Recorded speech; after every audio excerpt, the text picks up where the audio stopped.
So a few years back, I was visiting my parents in our small town of Port Pirie in South Australia.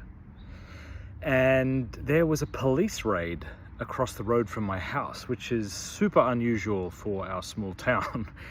There were about 4 or 5 police cars surrounding a house that was just a stone throw from our front door.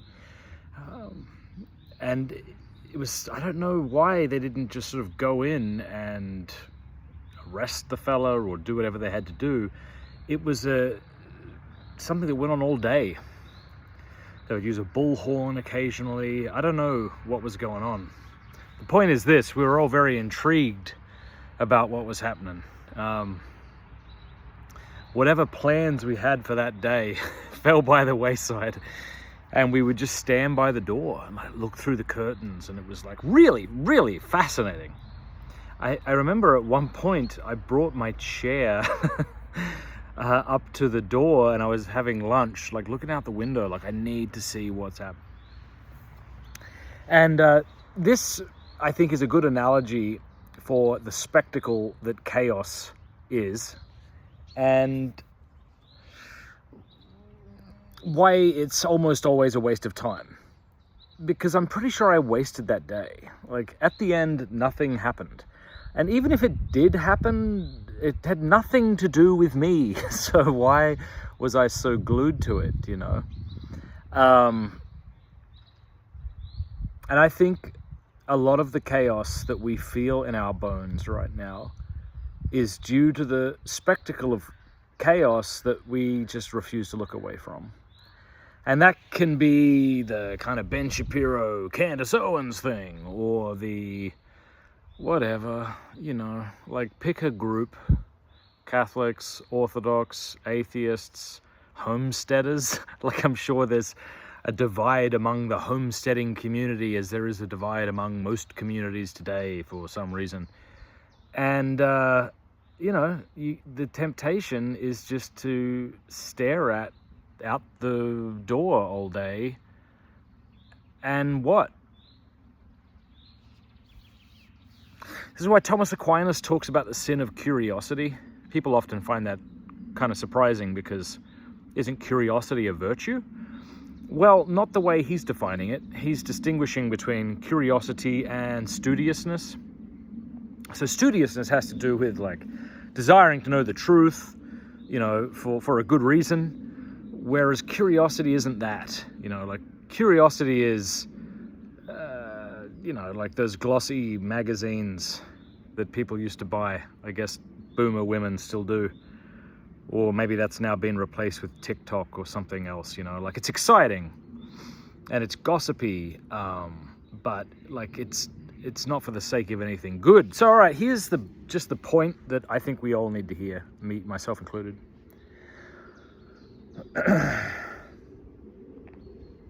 You know, there was an old advert for the iPhone back in the day, 2008, 9, 10, I don't know. And it said, there's an app for that. And so the point was, no matter what your need, there's an app on the App Store you can download.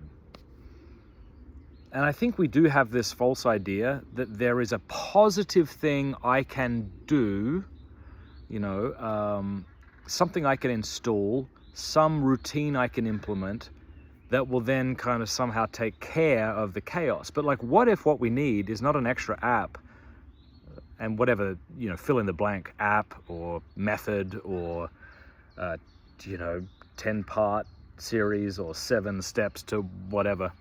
Like, what if it's the absence of apps? Well, that doesn't seem good, does it? How do you sell nothing to somebody? You know?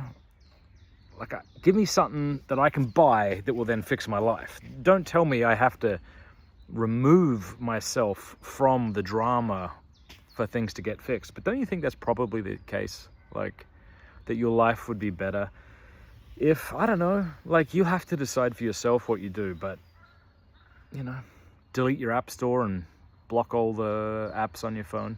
Like, I did that. So, like, I'm recording on my phone right now, but I don't have a YouTube app to upload it, so I got to find a way to send this to my computer to upload it, which is like a real pain in the butt. but it's a pain in the butt that brings a sort of calm throughout the day when I don't have to check the YouTube app throughout the day, you know. All right, so that's the basic point. Drama and chaos is a spectacle, and that spectacle like kind of plays into our passions and our you know, this leads us into the sin of curiosity, and that brings us what? I think that brings us sort of kind of moral exhaustion, or the exhaustion of the imagination. And so what I'm saying is, if that, maybe that doesn't resonate with you, but if it does, I'm suggesting that a solution is, you know, not to pull up a chair to the door to watch the police raid, like to make it easier, but actually to like get in your car and drive away somewhere so you don't have to watch the police raid. Or the analogy would be delete your Daily Wire app, or whatever. I'm not picking on Daily Wire, but whatever news app you have that's just like shoveling, you know, the horse I clearly don't script these little thoughtful things out, but I'm going to go with it. Shoveling the horse dung of chaos into your mouth. You just sit there and you just let them shovel the junk into you. And me, it's like, all right, let's just detach. How are you going to detach? So that's what I want to leave you with. And maybe you disagree with me, or maybe you think I'm exaggerating or something. But if you don't, why don't you tell me in the comments what you are planning to do? Give me something really practical. Don't give me something general like just spend less time on my phone. You know, give me something practical. I want to share this prayer with you. It talks about Christ, because there's not an app for men who are tossed about by the storms, but there is a person, and he is a harbor. Listen to this. Govern our lives, O peaceful harbor for men who are tossed about by storms, and show us the path to follow. Golly, that hit hard. I mean, I knew I was going to read this, but I didn't realize just how hard that was going to hit. Listen to that again. Govern our lives, O peaceful harbor for men who are tossed about by storms, and show us the path to follow. Amen. God bless. Bye. Don't subscribe.